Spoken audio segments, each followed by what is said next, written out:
But I said, Jesus said the work is to believe, because it doesn't matter what else I do.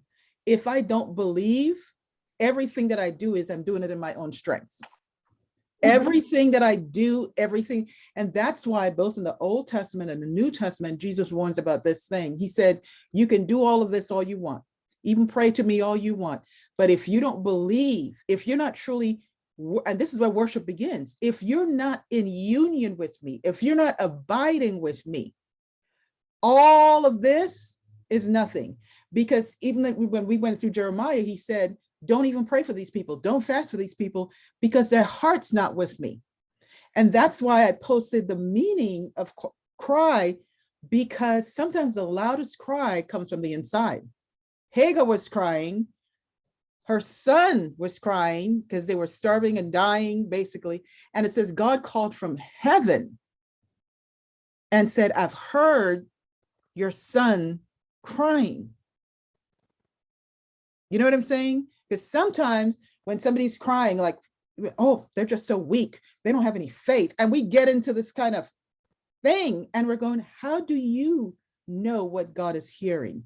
How do you know when God, because he says what? Man looks on the outside, God looks on the inside. And so when this word endow, because I know what an endowment means in the world, when it says a university's received an endowment, it means somebody has made a deposit.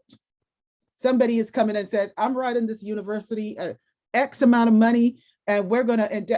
And what does that mean? It's going in, not coming outside, it's going in. So to cry out, when it's like when God was speaking the earth into existence, he was endowing something. He was endowing dominion into man. He was endowing authority into man, because we talked about this. He spoke that before he created Adam. So he was making a deposit. So every time I decide to abide, every time I meditate on his word, every time I take a position and I say, I'm just going to believe God, instead of running around trying to figure out where myself, trying to figure out what to do, I'm endowing myself on the inside. Blessing, grace, favor, enriching, all of that, because I'm choosing the path of wisdom that says, I have to believe God no matter what. Because, and we know that's what it comes down to, Proverbs 8:17, because we have to believe enough to pray. This is like, how bad do you want it? Why am I crying out to God? How bad do I want it? Is it if I want it bad enough to pray? Or am I waiting for, I'm waiting till next week, next year, I'm waiting for a special time? But it's to fervently, continually cry out. And fervency, as we know, it's not the noise level. Because a lot of people Hannah was crying out. She could barely be heard. The priest thought she was drunk. Her words were barely audible, but who heard her? God heard her. We have to understand that this praying, she was in that position where her husband couldn't, nobody, she got to the point where it's like, nobody can help me but God. And so I'm going to keep, even if nobody can understand a word I'm saying, nobody, but God knew exactly. And Proverbs 8:17 says, I love those who love me. That's abiding, because what the book of John said, if we love him, we'll abide. We'll just stay in that position. And those who seek me early and diligently will find me. And what does seeking him early, earnestly, diligently, earnestly, painstakingly? And most of us, if you have something that's kind of like, just, this is something that I'm willing to go to fight, it's almost always a silent cry. Like something that's painstaking, it's going to take time. It's, you know what I'm saying? Like there's something going on with your child, or something going on with a spouse. You don't just do this quick little thing and then you go. You take a position, you say, I'm believing for this. I'm believing for that's a painstaking thing, because it's going to take some time. It's going to take some settling down. It's going to take this kind of abiding.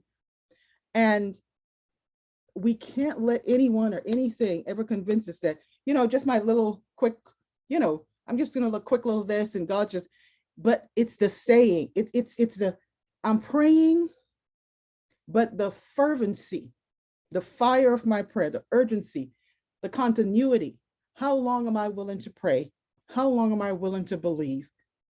Do I have this kind of ferocious faith on the inside that only God can respond to? Nobody else may see it, but you know God sees it. And the second thing is something both of you have already said. How bad do I want it? Do I want it enough to obey God? Do I want it enough to obey God? Because I can still be in this mindset that as long as I'm clapping and I'm singing and everything seems fine, that I'm worshiping God. That's not what the word of God says. The Proverbs 1:7, I'm going to post these in the chat, but I wanted you guys to respond to these. So I'm going to just say, he says, the voice within says, let us begin. The worship of the eternal one, the one true God, is the first step towards knowledge. Fools, however, do not fear God and cannot stand wisdom and guidance. We receive wisdom and guidance when we decide to abide in God so we can hear his voice and obey him. That's how we receive wisdom and guidance. And then Psalm 51:6, go even more directly. It says, but still you long to enthrone truth throughout my inner being. We're talking about inside again. In the unseen places deep within me, you show me wisdom. If Jenny's talking to me and I'm just all over the place, and she could be giving me good information, she can be giving me wisdom, advice, am I going to hear it? No, because why? I'm not abiding. I'm not in that position to hear what she has to say, because part of praying is listening to God and then to obey it, because I'm not paying attention. And then all I'm doing is lip service, because I'm going, oh, sure, Jenny, sure. Yeah, I hear you. I got you. But that's lip service. And on the outside, it's going to seem as if, okay, I've got what she's saying and I'm going to do what she's saying, but I'm not planning to, because I wasn't listening. And if I'm not listening, I'm not planning to obey. And the final thing is, it still goes to what the whole thing of abiding. How bad do I want it? Do I want it bad enough to stay? You know, we sometimes do like God's a slot machine. I'm just going to put this in and then I want something to pop out. I'm going to put this, and something's going to pop out. And I'm just going to show up, get what I want, and then I'm just going to, and then I move on to the next thing. Well, there's no moving on to the next thing with God. My relationship with him should be such that I'm in a relation. I'm truly in a relationship with him. I'm not just, I got this, now I'm, and I'm all over the place, but it's a continual walk. And this is a long few verses, so I'm going to post it in the chat, but part of it says that he has stored up wisdom for those who do what is right. And he acts as a shield to those who have integrity. So God is literally saying, I respond to the people who abide in me.